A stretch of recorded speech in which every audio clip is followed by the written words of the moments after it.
Ethan was 7 years old, and unlike most kids, he had been blind since birth.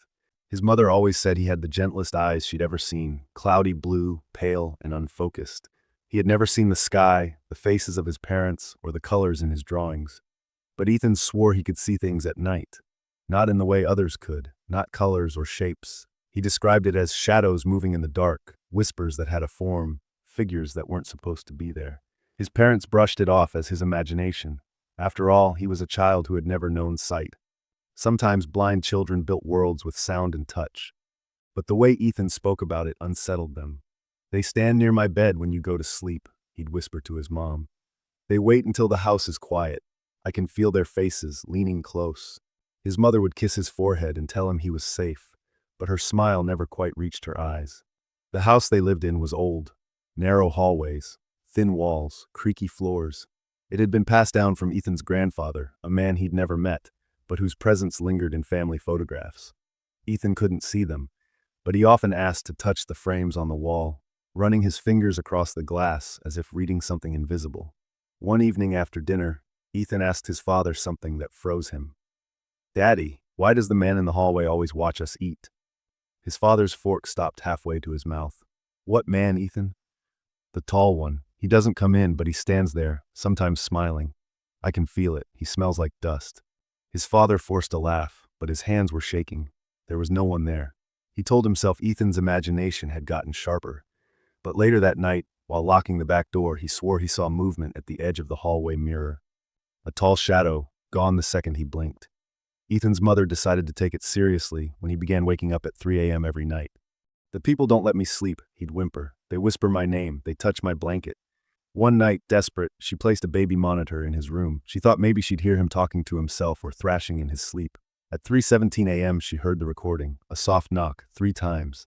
On the wall. Ethan gasped. "Not tonight," his little voice whispered.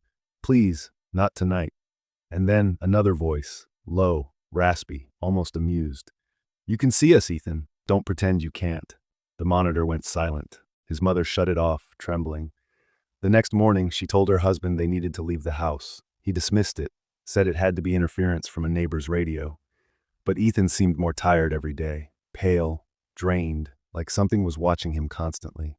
One evening, Ethan sat quietly in the living room, running his fingers along the armrest of the couch. His mother asked what he was doing. "Counting them," he said softly. "Counting who?" "The people in the room." Her heart sank. She looked around. No one was there. Just her son, and the faint glow of the lamp.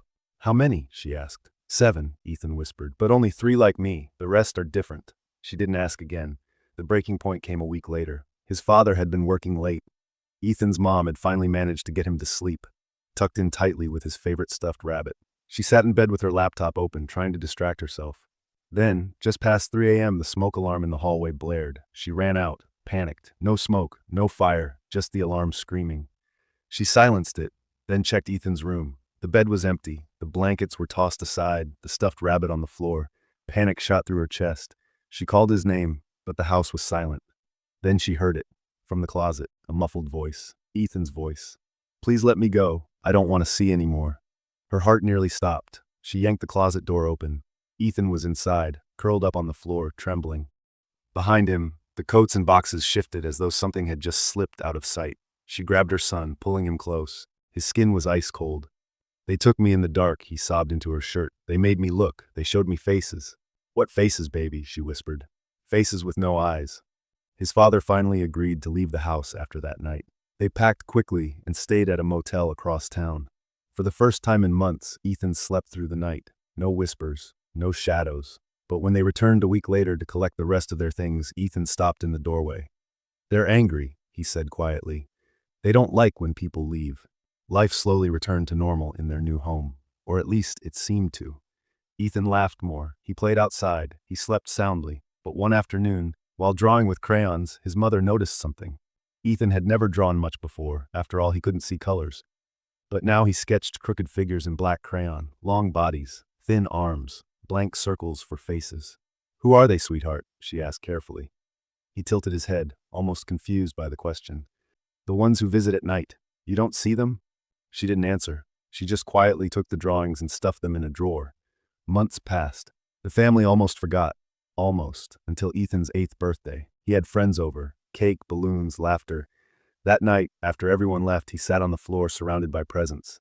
His mom asked if he was happy. Yes, he said with a small smile, but they're here too. Her chest tightened. Who's here, Ethan? The ones from before, they never left, they just follow now. That night she lay awake, staring at the ceiling, listening. Every creak, every shift of the... And then, from down the hall, a whisper. Not Ethan's. Happy birthday, Ethan. His mother never told anyone about that night. But she noticed Ethan's cloudy eyes sometimes moved, following things she couldn't see. Sometimes his lips moved, whispering back to voices that weren't there. The doctors told her blindness couldn't heal, that Ethan would never see. But at night, when the house grew still, she swore she could hear him whispering in the dark, I wish I couldn't see at all. Because sometimes seeing is the worst curse of all.